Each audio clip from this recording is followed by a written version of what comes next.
Where's the kaboom? There was supposed to be an earth-shattering kaboom.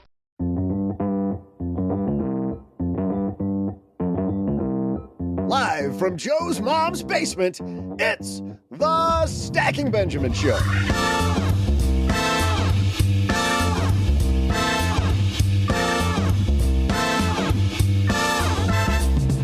I'm Joe's mom's neighbor, Doug, and think you have to be cutthroat to get ahead at work? Today's guest says that kindness and a little math might be the formula you're looking for. You've seen his TED Talk and maybe heard him with Brene Brown. Well, now he's here in the basement with us. It's James Rhee. In our headlines, planning a wedding, we'll share the latest trends this spring as love is in the air. Plus, we'll answer a Better Call Saul-Sehy, an OG call from a stacker in need. And then I'll share some absolutely riveting trivia. And now, two guys who are all stretched out and ready to roll, it's Joe and O-G.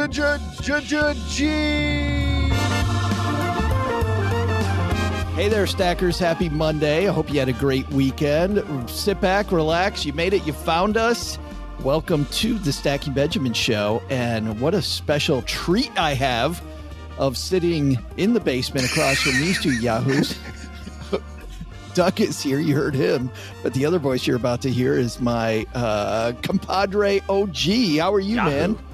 It's like that chocolate milk drink. Yahoo! Yahoo! Oh, I know it. No, that's Yoo-hoo. I can't do that's it. It's a way different Yoo-hoo. thing. Yoo-hoo. No, that's gross. The first time that I had one of those, I'm like, oh, chocolate. And then I took one sip and I went, oh, God, no. But there's people who are all in on that like spam. Like it's a bizarre little cult on Yoo-hoo. Yoo-hoo, my mind can be changed if you want to sponsor the show. It could be changed. Probably can't be, actually. We'd have to say no to Yoo-hoo. That'd be like Robin Hood calling us, wouldn't it? Hey, can we sponsor the show? No. I love how be like the Live Tour. We've welcomed OG Maybe. to the show, and he said like 7 words, and we're just talking right over the top of him. I'll get mine. Don't worry. I'll get mine. Hey, OG, how you doing? So anyway, Doug. He gets whole sections of the damn show. Yes. We should probably wrap up the open because we've got a lot of great stuff, including the amazing. When I say amazing, there's amazing, and then there is amazing James Rhee waiting upstairs with Mom. But before that, you know, to keep this show free, we are advertiser supported. So please hang out with us through the advertisements as we take you on a little journey to listen to this. All right, thanks for sticking with us through those. We got James Rhee waiting in the wings, but before that, love is in the air, and OG's thinking about weddings, so let's go. Hello, darlings. And now, it's time for your favorite part of the show, our Stacking Benjamin's headlines. Our headline today comes to us from CNN. It's written by Samantha DeLuya. It's that time of year, guys. Love is in the air. It's coming on wedding season. And we actually have a good trend this year, guys. Listen to this. Samantha writes, it's not you, it's them.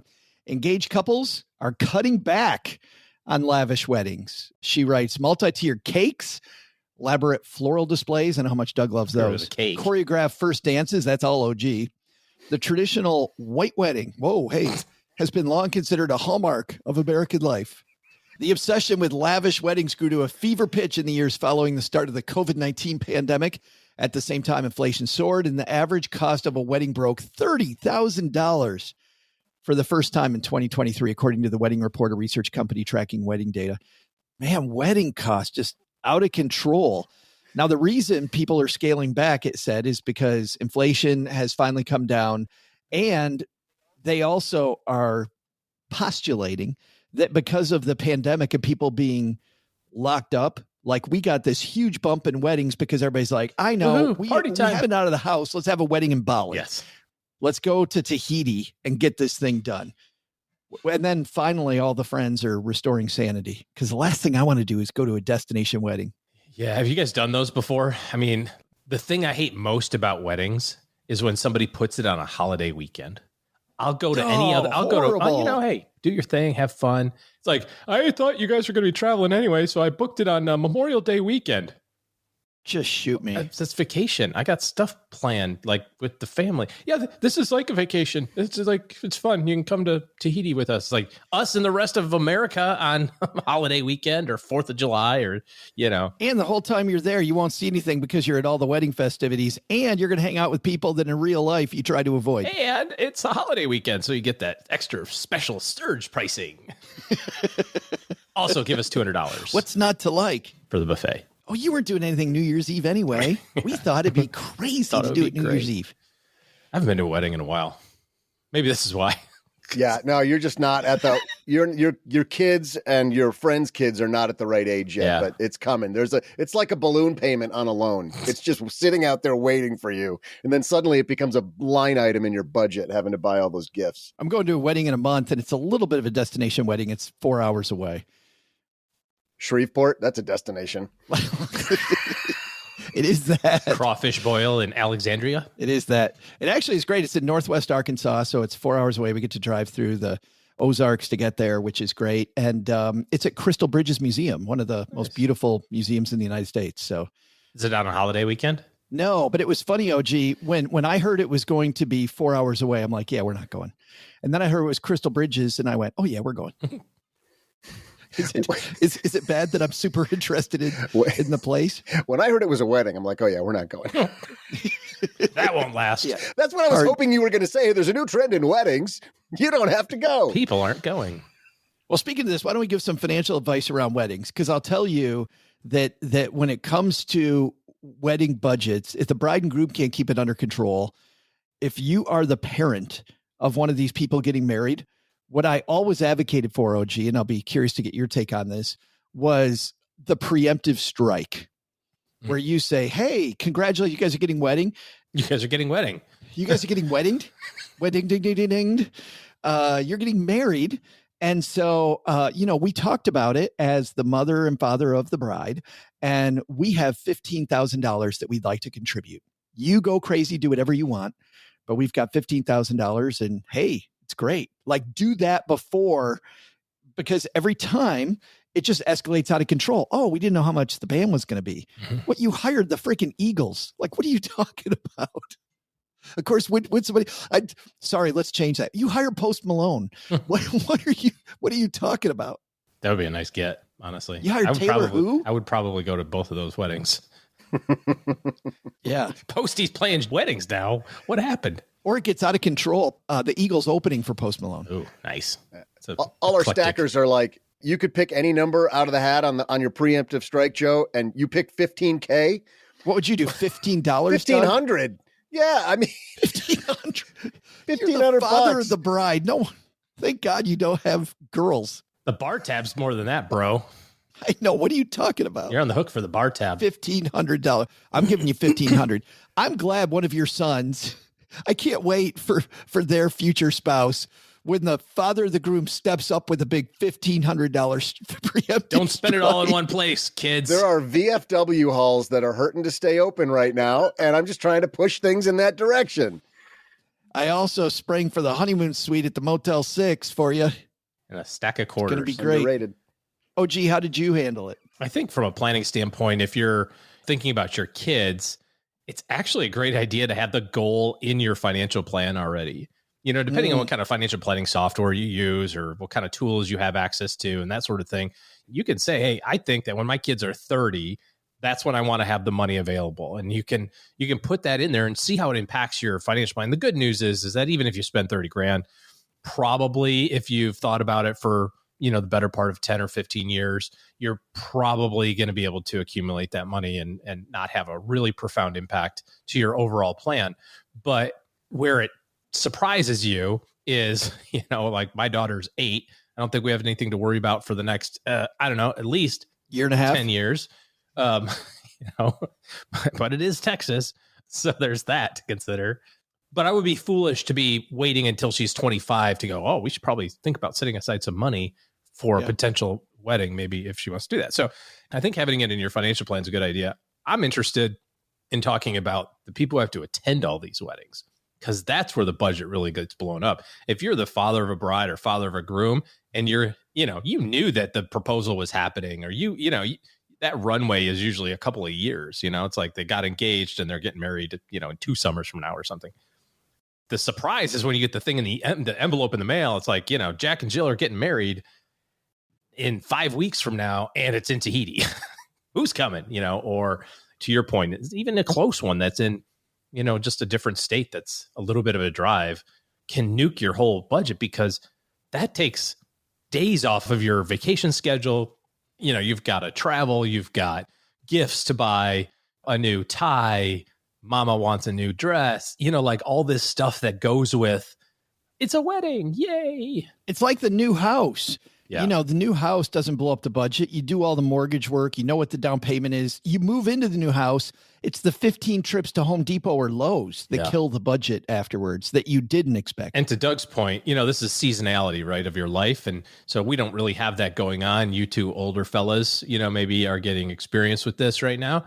But it wouldn't be uncommon to have 2 weddings a summer, 3 weddings a summer of friends of kids of friends and, friends of your kids and, all these other sorts of people that you're quasi interacting with over your lifetime. Yeah. Take 3 trips of $1,500 or $2,000 a weekend.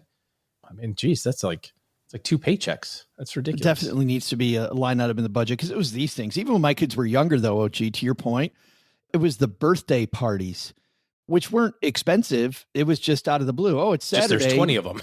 Yeah, Nick and Autumn are headed to this, and they both got to bring a gift to the thing. The gift is, $25 each. So now I've got $50 just that I didn't plan on, and I'm doing it over and over and over for all the kids in their class. Every weekend for the entire school year. Yeah, basically. Yeah. I think it's a great idea in your budget to have this slop, this area, which is unexpected surprise. Especially if that's the time of the life that you are, right? If you're a young person and all your friends are getting married, if you're middle-aged and all of your friends' kids are getting married, to pretend that this isn't happening, this is where the rounding error becomes pretty evident. And by the way, this quote traditional idea that the family of the bride is the one that covers the wedding. Like, can we all agree that if weddings on average, not high, but on average were $30,000, that was the average wedding, that the family of the groom going, no, that's not, it's tradition that you pick up that and I just get to high five myself and go to the thing. You gotta take care of the keg, but yeah. Yeah, that's right. Yeah. That's right. Actually, that was even, back in the 90s and probably long before that. I thought the groom's family picked up the alcohol usually. And the hall and the booze. That's the... Oh, and the hall? Okay. I think at $30,000, they're still off. Yeah, actually, that's what my parents did. Yeah. I think this idea of traditional wedding stuff is out the window with these prices. I think the 2 families got to get together and go, okay, how are we going to make this let's not throw somebody under the bus. How are we going to prevent these kids from making this mistake? I mean, pay for this wedding. Well, Doug, that's also a great point. We all know these people, right? They say bridezilla, but I've seen groomzilla before too, which is, no, I need to add this, or I need to add this, or, mother of the bride, mother of the groom. It's like, it's escalating more than the Cold War did to make this the most epic party ever. And then everybody leaves with debt and a bunch of regret. Like, we've got to realize this is one day and you've got the rest of your life ahead of you. It's so frustrating to see people start off on just completely the wrong foot after what's supposed to be a beautiful night.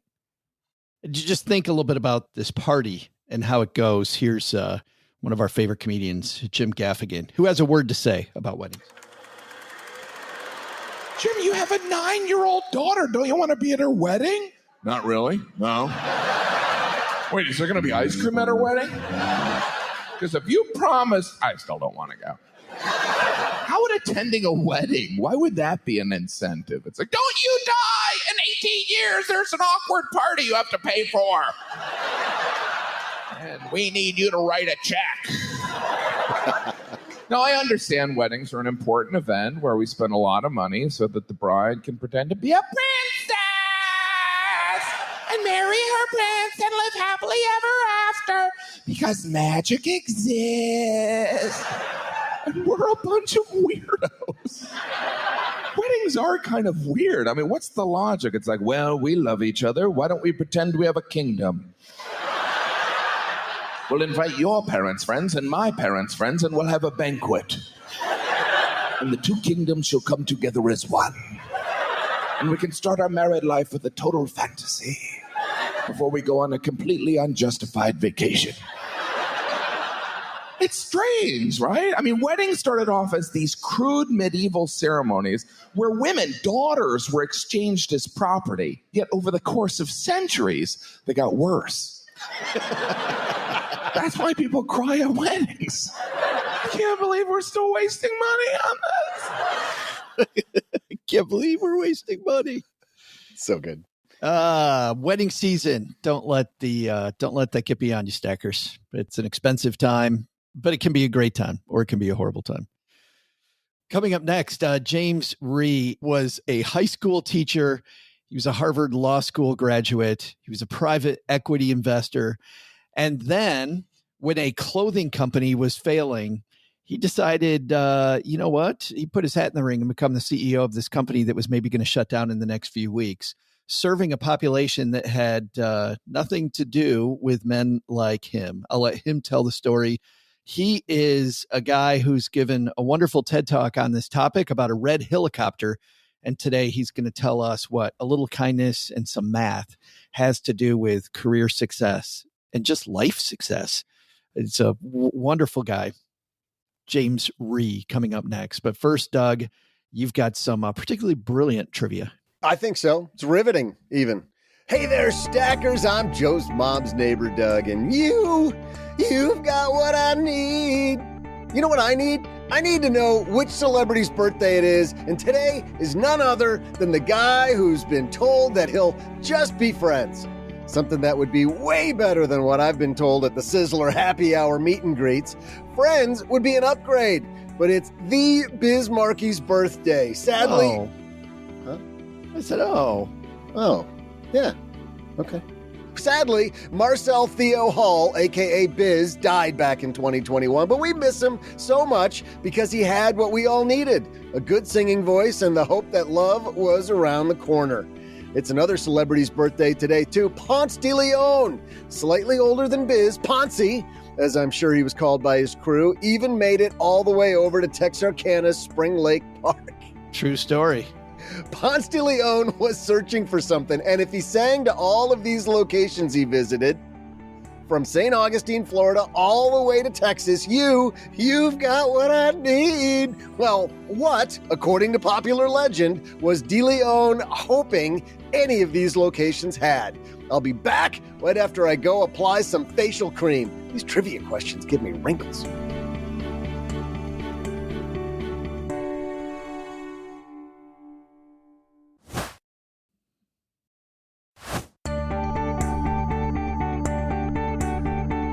Hey there, stackers. I'm professional wingman and explorer by another mother, Joe's mom's neighbor, Doug. True story, Ponce de Leon's first trip to the USA was with Columbus's second expedition in 1493. He later was the first Westerner to Puerto Rico and then made his way to Florida, probably hoping to ride Space Mountain while he was there. Okay, that part might not be true. Also not true was what he was supposedly looking for in Florida, or here in Texas for that matter. He sang to Florida, you've got what I need. The Florida legend has it that he was hoping they had the Fountain of Youth. And now, here's a fountain of inspiration for your Monday, James Rhee.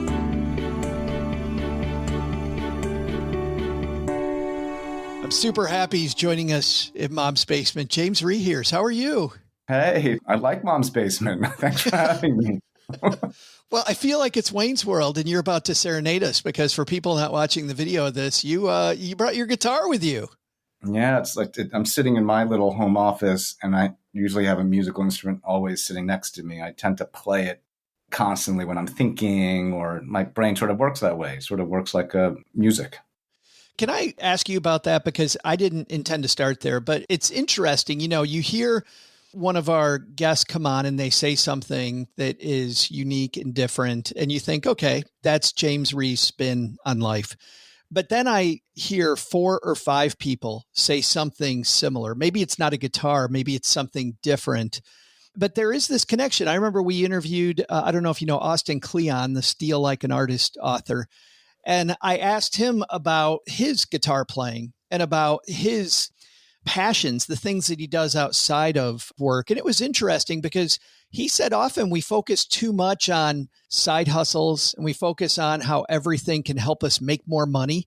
Yeah. And instead, having that nice guitar riff helps us kind of get this clarity around things. Is that you?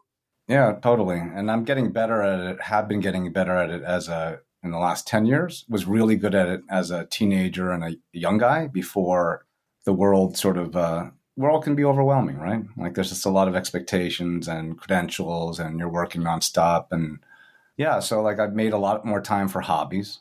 There's a lot of research out there, right? No one has hobbies anymore. We don't.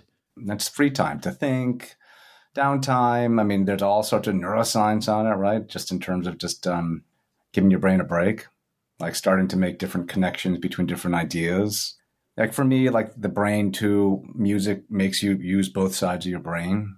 I think a lot of my life has been not wanting to be stuck in a compartment, nor do I do that to other people ever. Like I really enjoy the fullness of people, good and bad. It's just, I've got tons of bad, right? It's just like who we are. And then I think the other thing too is like, I really believe that it took me a long time to sort of get to this point to realize it. I think I listen to people's voice very well.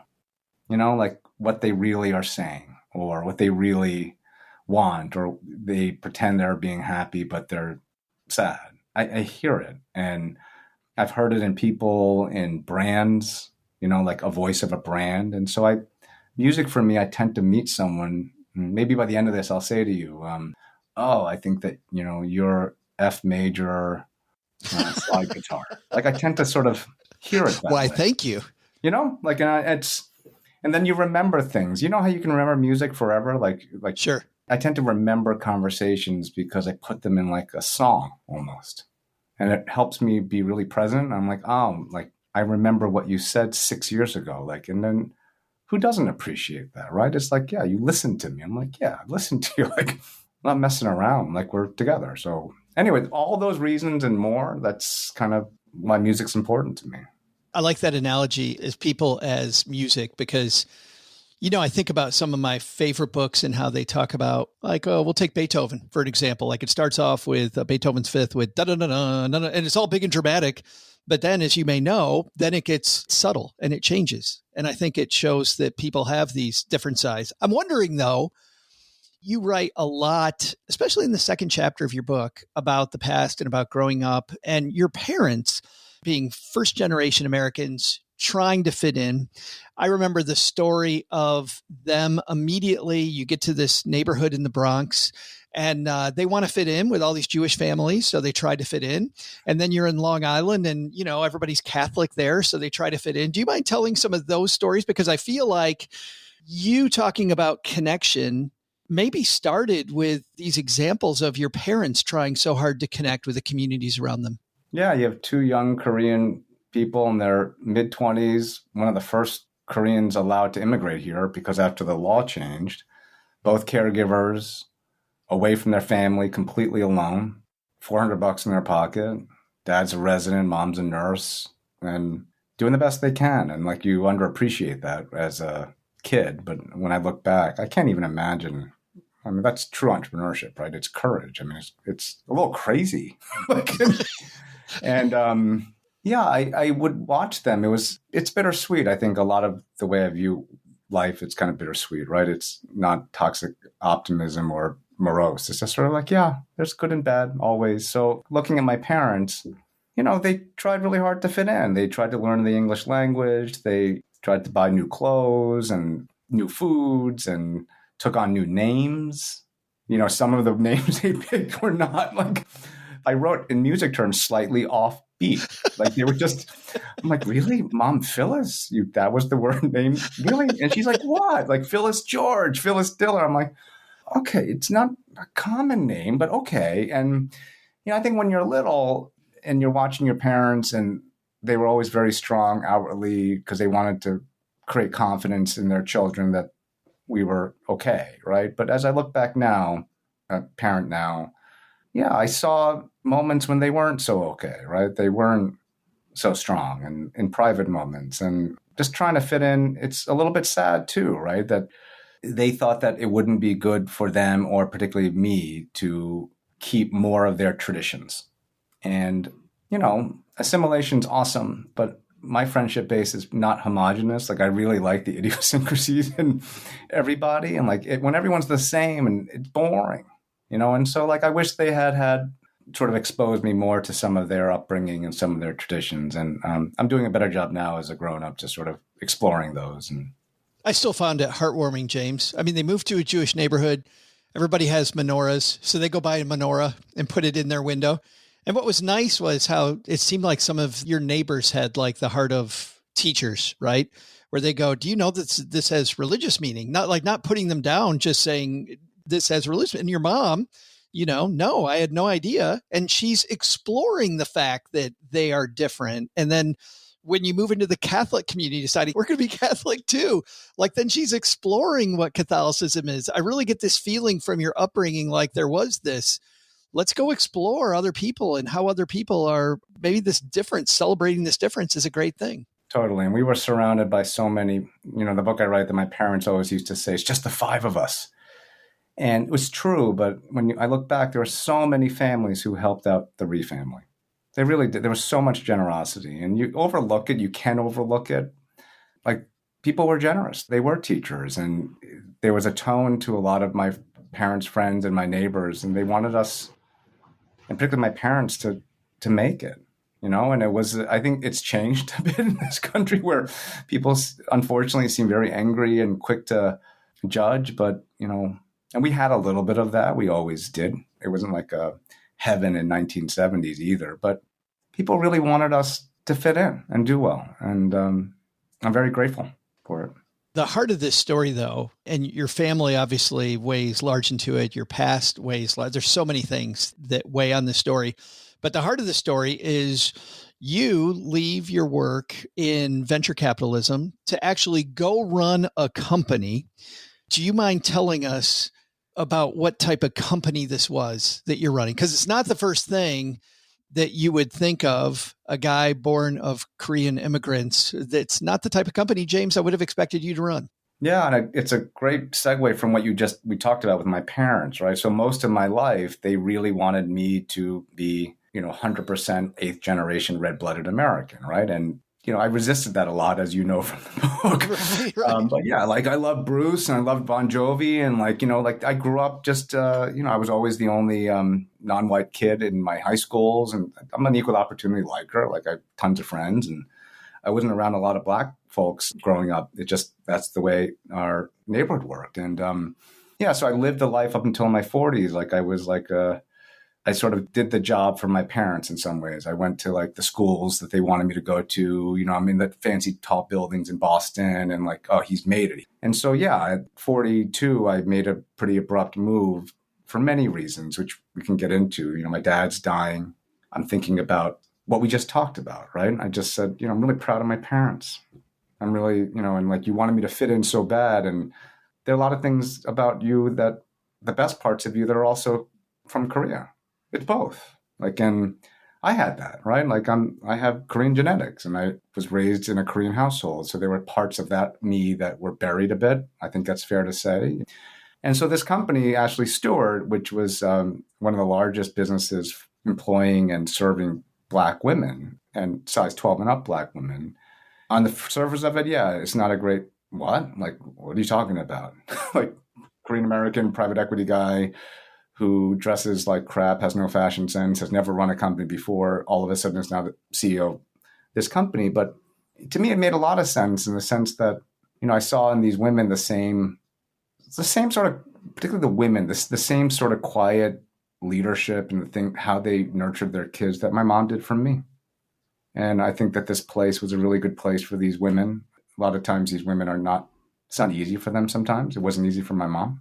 And so when I looked into what the business really was, I was like, this is a place where this woman's perspective changes. She's really confident and she feels safe and she feels like someone recognizes her. And I was like, I know that woman. I grew up with one.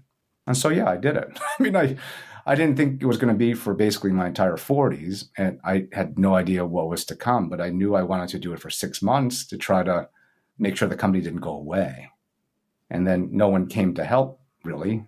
So 6 months became 7 years. And yeah, it wasn't easy. And when I look back, I'm really happy. Like it was a lot of joy from that experience. I made a lot of really good friends, and they both helped bury my parents during this time. And I think I understand myself a lot better. Which is wild because all these great experiences stem from something. Like, I feel like you made this conscious choice. You could have either been, this company has nothing to do with me. They're so different than me. And yet you have this wonderful passage early in your book about the other. And you actually spend a lot of time talking about the other, right?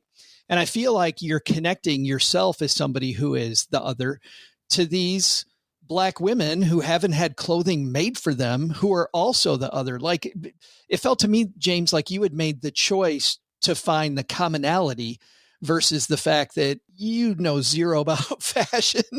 And yeah, I'm not Black, I'm not female, I'm not, I look back in my life, I think that's one of my defining like personality traits. I don't know, when I look back in junior high school and elementary school, and I had a lot of friends. I really did. Like, and I was always sort of the kid that I'm like, oh, I would stick up for kids that were getting bullied, or I was. And I think that it was harder to be that person in the throes of, high stakes private equity, and the culture has changed a bit in this country. Let's be real about some things. And I didn't like myself as much as I did when I was younger. I really fought hard to keep that personality. I taught high school after college, right? I made $12,000 a year. It's like my value system, I think, is pretty clear by my actions. I know how to make money, and I've been paid to make money. I didn't grow up with money, but it's a tool. Like, I know how to utilize it, right? Like, I know how to do it. And so I kind of liked myself better, I think, when I was in high school, like 18 and younger, than I did when I was in my 30s. I thought I was a more well-rounded, better person. Well, and the question that we get all the time from our stackers, James, is, what's the correct path? What's the purpose? How do I get there quicker? How do I optimize? How do I whatever? And I think you do such a wonderful job of showing that it isn't so much about, there's a Harvard professor actually who I'm about to quote, and I'm not going to remember her name, but she was talking about, it's not so much about picking the right choice as it is about making the choice you picked right, about making that work. And I really feel that from you. As an example, you didn't go to school in any way looking for an MBA. I mean, let's talk about your undergraduate, because I was an English creative writing major, James, and it has informed my time in finance. For you, you have not the same major, but a similar, I feel like, background. Can you talk about how your liberal arts education kind of helped you along the way lead this company and lead people?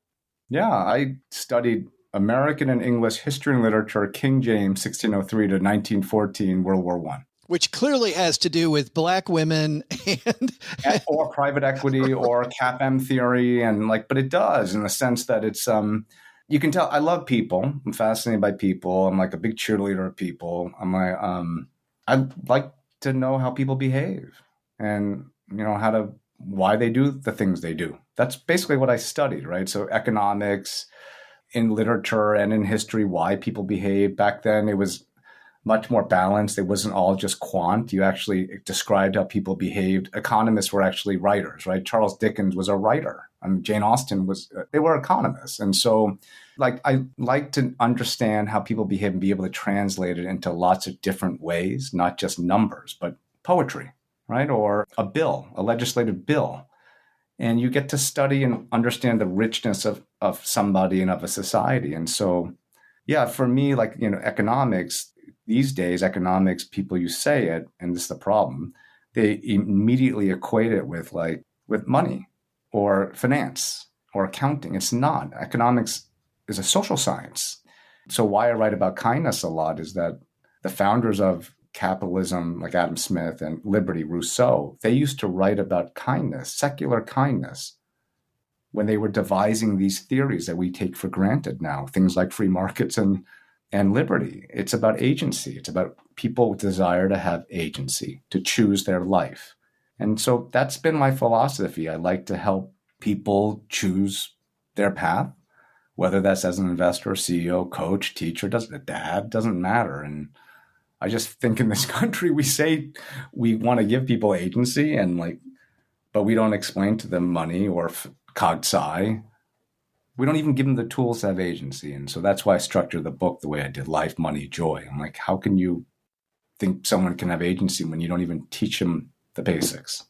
It's so frustrating. Well, even beyond frustrating, we talk about kindness.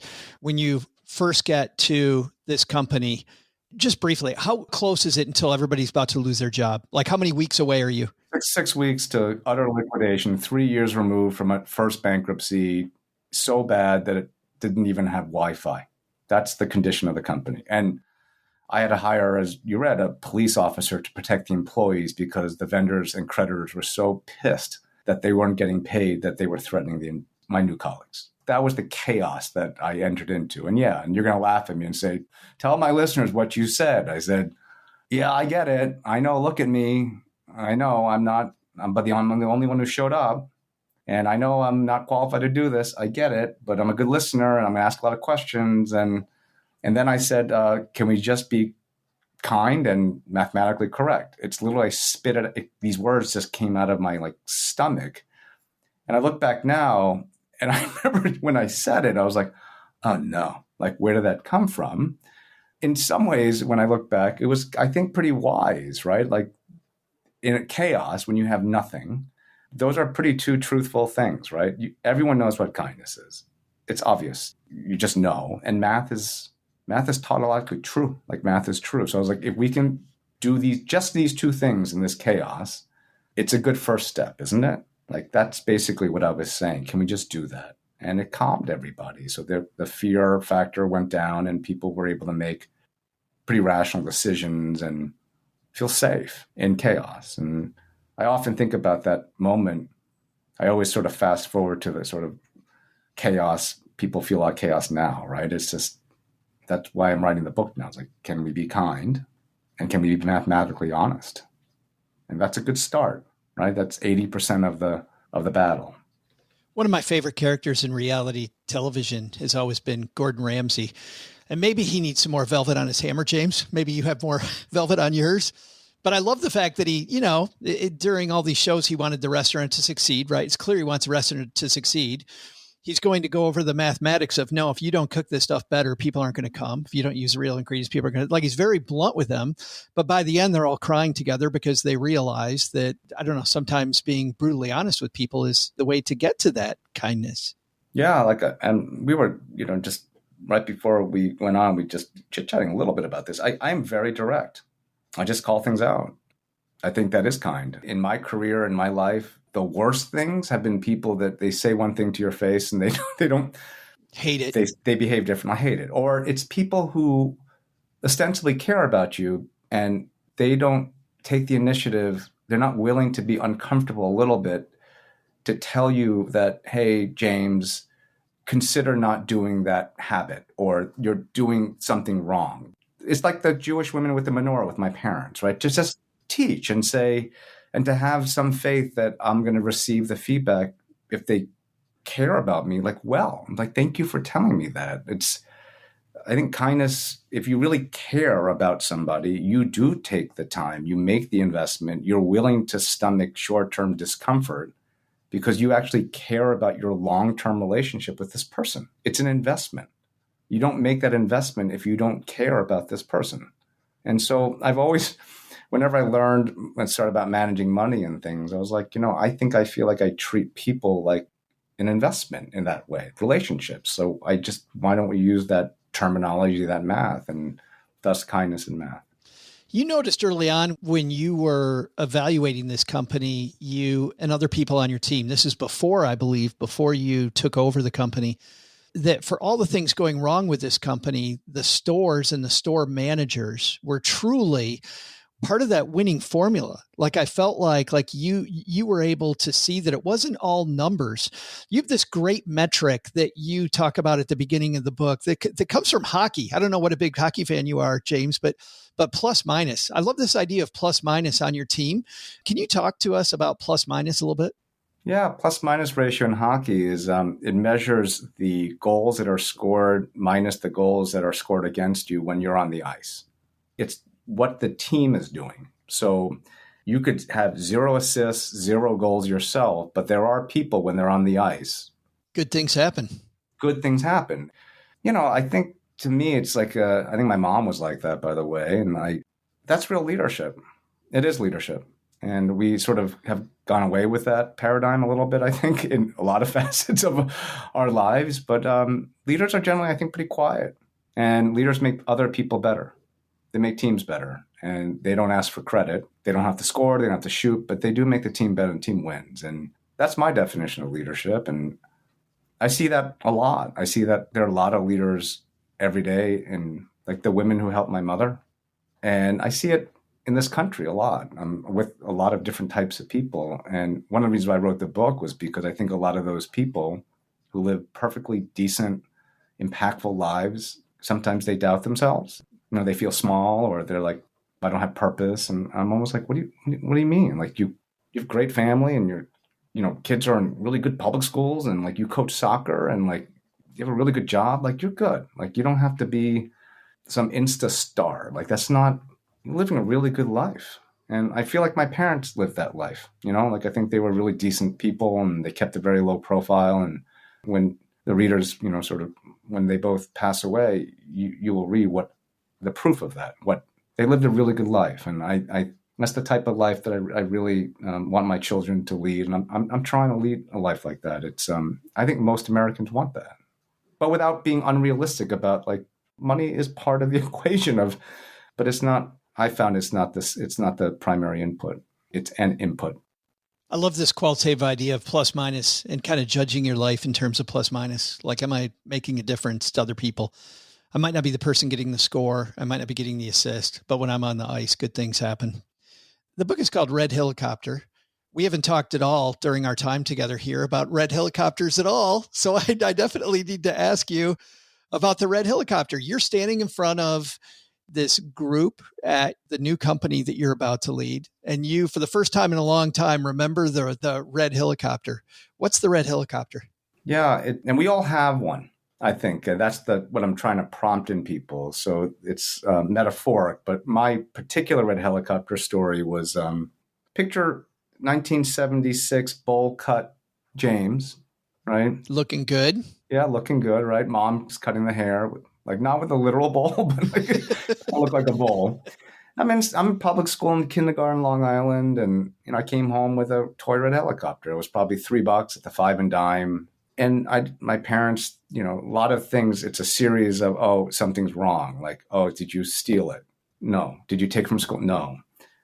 Oh, we messed up in America. We didn't know 5-year-olds are supposed to exchange Christmas gifts. And I said, no, like I'm the only one who got one. Family came in. Oh, why did they give it to you? I don't know. Not sure. And then, dad's annoyed.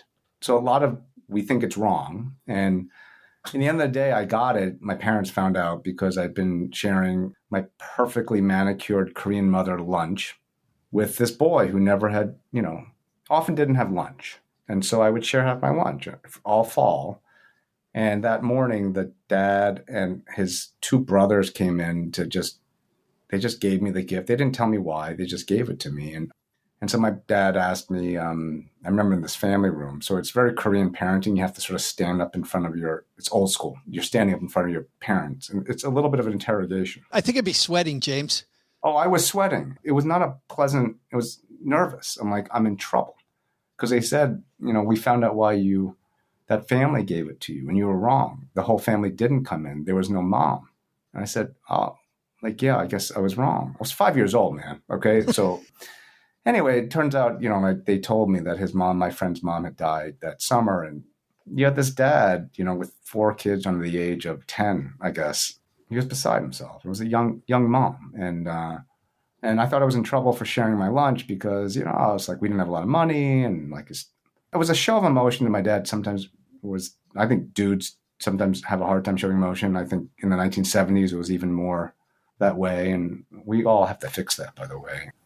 But my dad was just very proud of me. And he just said, you think I'm mad at you? He's like, this unbelievable. Like, he's like, and it was an abundance mindset, right? Yeah. Even though we didn't have a lot, it's that feeling of abundance and that there's always enough. And like, we'll just create more together. And, it's so wise. Like dumb 5-year-old, it's a very wise act. And as I got older and older, and you're sort of trying to quote accomplish things and do things, we mistake education for wisdom, number one, right? And you get older, there are all sorts of reasons why you can come up with to justify why that boy didn't have lunch. Well, that's their problem, right? Or they should have had insurance, or they should have had, you come up all these things that it's this family's fault, and it's not. Like, and so for me, Red Helicopter is just a symbol of it's wisdom. It's intuitive wisdom. It's just truth. And just do it and be kind, like be gracious, right? It's just that. And when I think about Red Helicopter now, whenever there's chaos or there's a complicated problem, I think about a red helicopter. I visualize it and say, what's the simple answer? And that's how I approach all my problems these days. I'm like, it's not that hard. Like, get out of your own way. Like, just don't create problems. Just let things go too, you know? That's the hardest part for me. Just let it go. Yeah. It's why, like, you know, and later on, when I talk about like money and things, like, it's really I know it's about money, this show too. It's about like, you know, it's like having a clean balance sheet, right? Like, don't have a lot of lingering liabilities, like lingering just things. Like, let it go. Like, we should all be living life as clean, with as clean a balance sheet as you possibly can. That applies in your personal life, but also businesses, right? You want a clean balance sheet. You don't want any off balance sheet liabilities, and just live clean. The book is called Red Helicopter, A Parable for Our Times, Lead Change with Kindness, plus a little math. I think we just talked a little bit about a little bit of the math, James, but it's available tomorrow everywhere, correct? Correct. Awesome. Wherever books are sold. Thank you so much for mentoring our stackers on kindness and on leadership and on the Red Helicopter. Thank you. This was fun. Hi, I'm David Stein. When I'm not talking to other people about money on Money for the Rest of Us, I'm stacking Benjamins. What I love about that story, OG, is you never know when a little kindness is going to pay off. Number one, some stranger, somebody, in this case, a good friend. And you also don't know how you can help people that seemingly aren't like you. Sometimes bringing a fresh perspective into an area where you think you might not belong really helps everyone. If you listen, you're kind, you're a little blunt about what the problem is, and you apply a little math. You're like, hey, we're all screwed. Here's the math. We're all screwed if we don't solve this problem. And I'm here, you're here, and let's get it done. I've got the blunt thing covered. You got half of that. But I am always impressed with the number of people who know other people in a similar genre. You know, you talk about like FinCon and the financial blogger or financial media type of space, right? How many times have you been somewhere and talked to somebody completely unrelated to, you know, this, and then you find out that that person knows that person and they connected to you because of the fact that they knew one another, and it was like this weird third-party communication. And so I've always tried to remember in just about any interaction that there's a good chance this person knows somebody that I know somehow, or at least knows somebody that knows me somehow. And, you know, when it comes to helping people, or, you know, you said kindness, I think it's important to remember you're not on an island. You're like, there's a chance there's some connections there. Spot on. And I think that especially in election year where it's going to be driven in over the next several months, how different we all are, right? And how we're different, and there's them and there's us, that these people that are supposedly completely different from, I mean, a Korean man knowing nothing about fashion to lead a plus size company for Black women is just, I mean, the number of interviews that I've had, I'm thinking about when Gigi Gonzalez was here and talking about growing up in Mexico and how it was car culture, you know, in her Latino household. And I'm thinking, I grew up in redneck West Michigan, and it was car culture in all white redneck West Michigan. Different look, but we have so much more in common than we think we do. And if we just embrace the fact that we're different, we can help each other. I don't know. It's really cool. I do have to say this. We get these brilliant people here. And of course, the reason we can get them is because they're on a tour, because of whatever project they're on. They're either made a documentary, they put their thoughts down in a book in a way that we can actually talk about some of the issues. we don't want to be Barnes and Noble. We don't want to sell books. I just want to get these very smart people to mentor us like James did today. But I will say this, OG, there are good books and there are really, really, really good books. This book, Red Helicopter, is... What is it called? Red Helicopter is probably one of the best. Well, not even one of the best books. It is amazing. What did I say? Did you say helicopter? I said helicopter. Why are you... Helicopter? Oh, my goodness. Oh, boy. It's Pecan. He's on fire. I mean, it's not Hill, a copter. A helicopter. Hey, guess what? I see it. It's the bat signal, guys. Somebody said I better call Saul-Sehy and OG. We are going to swoop in and we're going to help out a stacker in need. If you're somebody that has a financial question, a financial problem, well, you know what? We're here for you. stackingbenjamins.com/voicemail gets you to our helpline. And who thought they better call Saul? Well, none other than Monal. Hi, Joe and OG. This is Monal from Chicago. I saw a video on Instagram recently where a guy talked about recasting your mortgage. I am planning on making a payment towards the principal of my mortgage. I'm thinking that this might be a good idea. I like the idea of lowering my monthly payments, but I don't really know what the difference is between that and just making a payment towards the principal in the long run. I am hoping to pay off my mortgage in about 10 years, and so I'm trying to debate about whether I make a payment towards the principal or if I call the mortgage company and try to recast it. Any thoughts you have on this would be really helpful. Thanks. This is a great question, Monal. A couple of things. Recasting your mortgage, for people that don't know what that is changing the terms of your mortgage without refinancing. So can we change either the length of time it takes to pay it off, or number two, officially change it in the contract, or can we change the interest rate? And OG, recasting a mortgage. You know, when you think about the mortgage, I think ultimately what you want to do is figure out what your goal is. And Monal said that she wants to have the house paid off in 10 years. So the question is if you recast it and you have a lower payment, which is what would happen, right? You're basically saying redo this mortgage as if the balance was X instead of Y after I put this big payment down, and now tell me the new payment.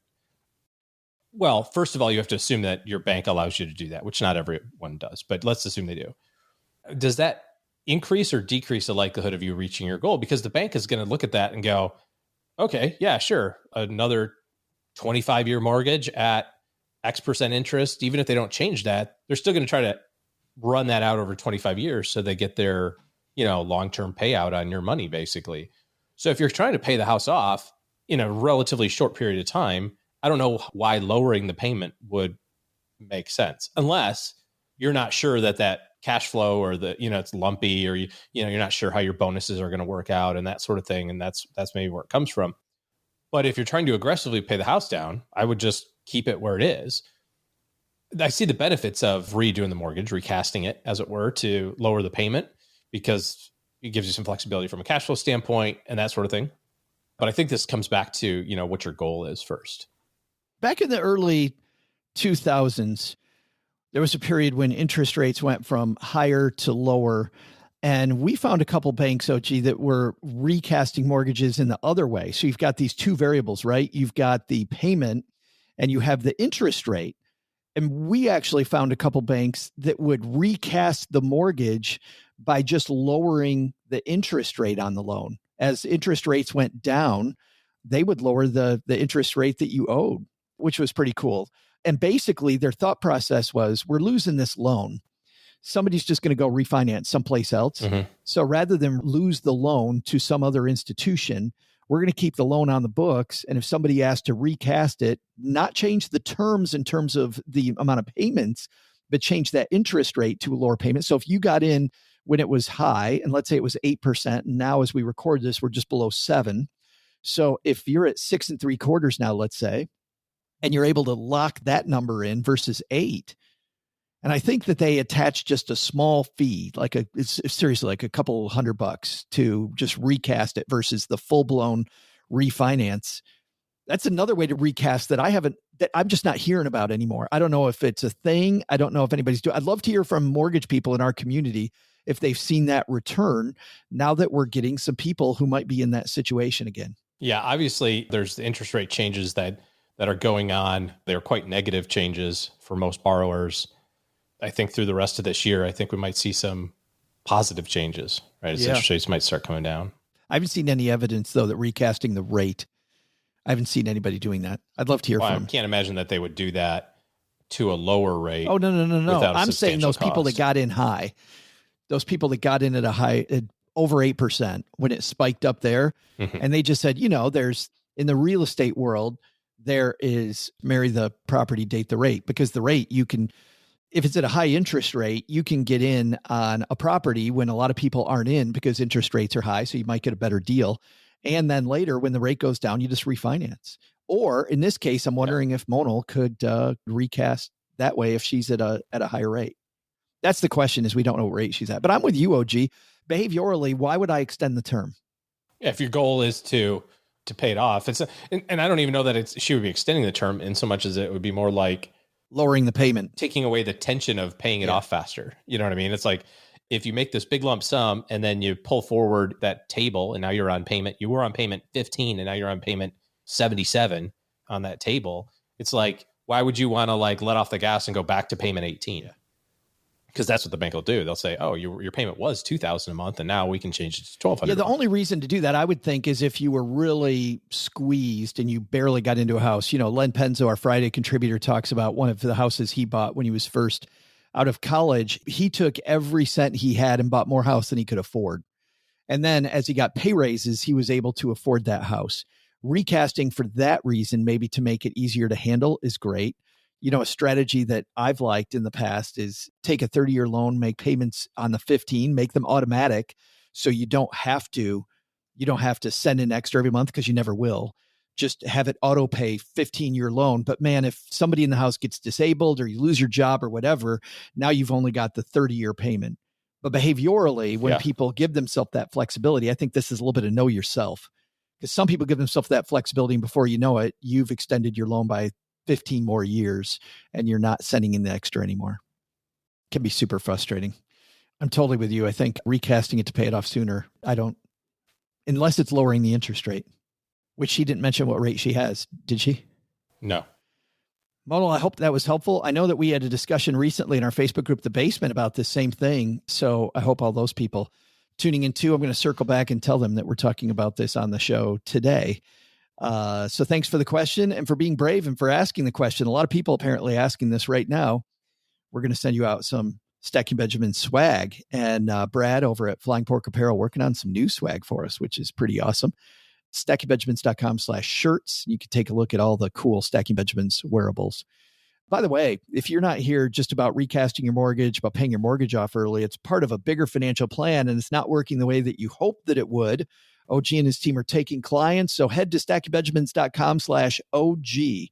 That's the link to his team's calendar. It's the first step in seeing how they can interface with you to make better money decisions in the future and have a brighter 2024 and beyond. StackingBenjamins.com/OG.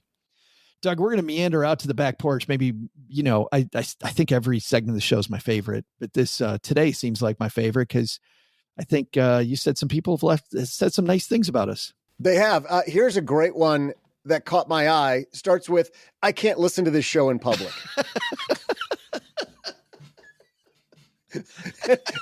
and while they didn't type this, I think right after that, it should say, and I mean that in the nicest possible way, because they say these guys are so funny and sometimes so ridiculous while delivering serious information and content.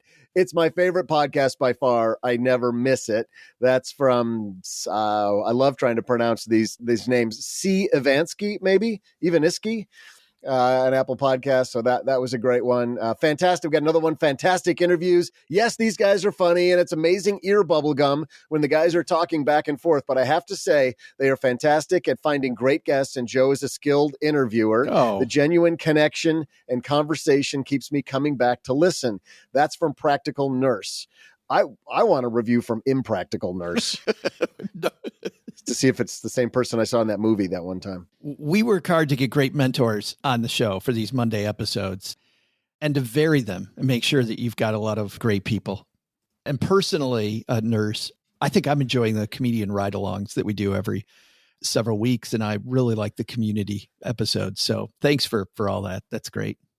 I especially enjoy singing across from OG. I bet. Best Yeah. part. Are you going to give me like 11 seconds to review any more shows today? Or Oh, that's a great idea. As long as Hold they're on. the right, if I just do it right, as you guys said last time. Hold on. Let me get the timer out. Doug's reviews. I love that I get to do Cabrini and give myself 18 minutes. Yeah. And I do like the dramatic tension of my favorite thing about playing the trailer. I have two favorite things. I like the dramatic tension because they do that movie podcast, and I listen to a bunch of good movie podcasts. They always play the trailer, and I love it. But even better than that is watching Doug have a complete mental breakdown as I play the trailer. But we're not going to do that today. We're going to give you a minute. Ready? Doug, you ready? Yep. I'm ready. Here we go.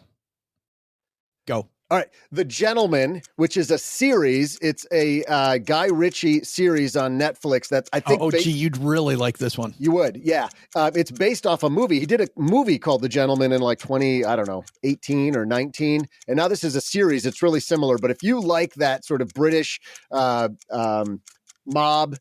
quick editing, dark humor, The Gentleman's awesome. Thumbs up. We watched episode number 1 of this, Doug. Cheryl and I watched episode 1, and then I asked her the next day, I'm like, that was so good. You want to watch episode 2? She goes, it's too intense. Because episode 1 is so intense. And of course, the brother gets into some ridiculous, horrible stuff immediately, setting up the entire plot. I'm like, we just got to keep going. It's funny. It's funny and intense. It's funny. It's intense. It's quirky. It's everything Guy Ritchie is. What are some of the other movies that Guy Ritchie's done? No, we're moving on to my next one because I know the timer is going. Love is Blind season 6, funny and intense. Gotta watch that. It is the best trash. God, no. It's the best Just trash out there. It's so good. And we're out of time. No, we're not. I'm going. busy. I think that going. is it. No, there's 2 more I'm doing. I don't give a about the timer. There's 2 I more. got a meeting to get to. Go back. Everybody needs to watch this if you haven't. If you've seen it, but it's been a couple of years, watch it again. Time. No, Whiplash. Whiplash is probably J.K. Simmons' best role ever. It's Miles Teller and J.K. Simmons at a super elite music school. Talk about intense. That movie is intense, and it is amazing. I saw Whiplash when it came out. It was, I don't remember who was up for the Academy Award that year, but that was up for Best Movie. And that could have been a best movie. It should have been, frankly, compared to what won. That was 2014, so it's 10 years old now. I think J.K. Simmons did win. He actually won 42 awards for his role in that film. That's how good he is in that. He's such a jerk. Oh, he's the best jerk ever. And some amazing one-lines he screams out there. OG, you'd love that. Do you know what's funny is I don't love Miles Teller, but Miles Teller's great in that. He's great in the one we talked about with The Godfather, the making of the Godfather movie. He's really good in that as well. No, he's great. The Offer. That's a great series. He actually does like 60% of his own drumming in that movie. When they cast him, they didn't know that he started drumming when he was 15 years old.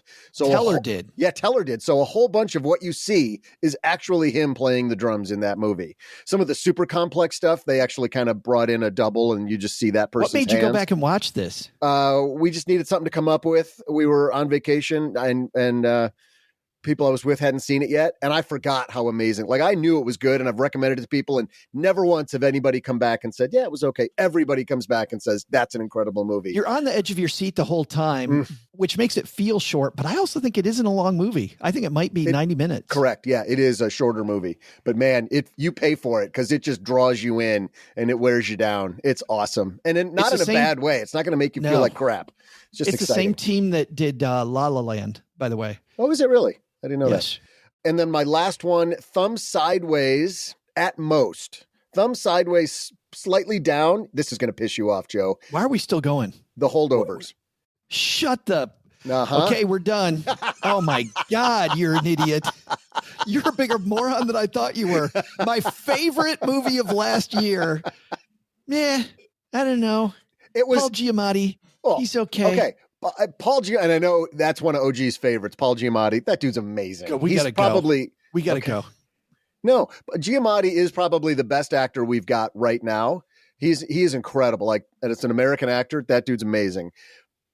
But he's it. That's it. That's the whole movie. Best movie of last year. No. Bar none. Nope. And because All it was, they just concatenated Dead Poets Society and Scent of a Woman. That's the plot of the movie.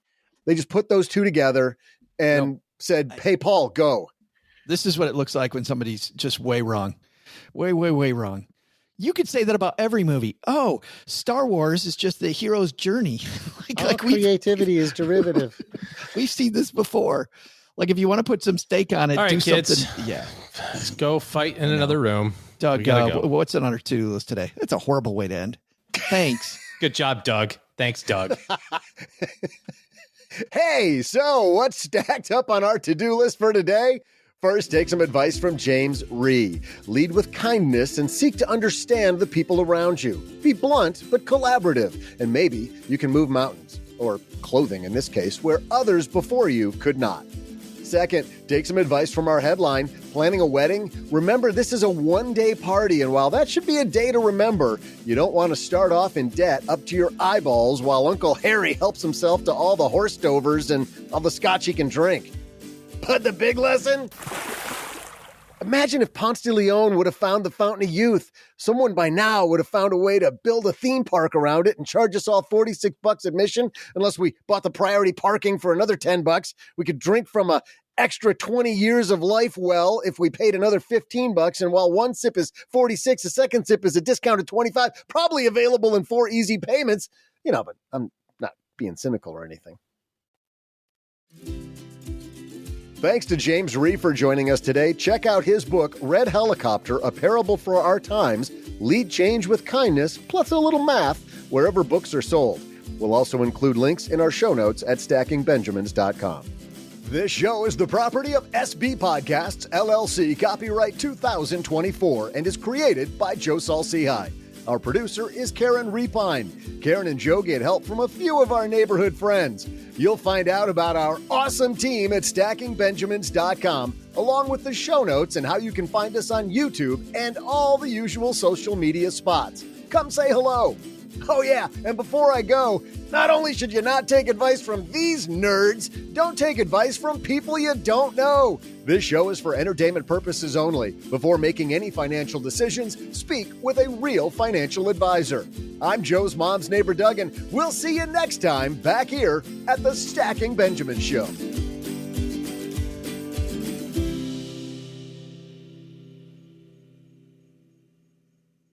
But it's the Bismarcky's birthday. Sadly. Oh.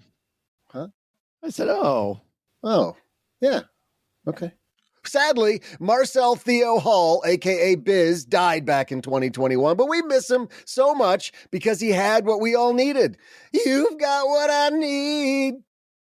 I think I nailed that. You've got what I mean, that was perfect. I got to do that in karaoke. I just wanted to be horrible, and you did it.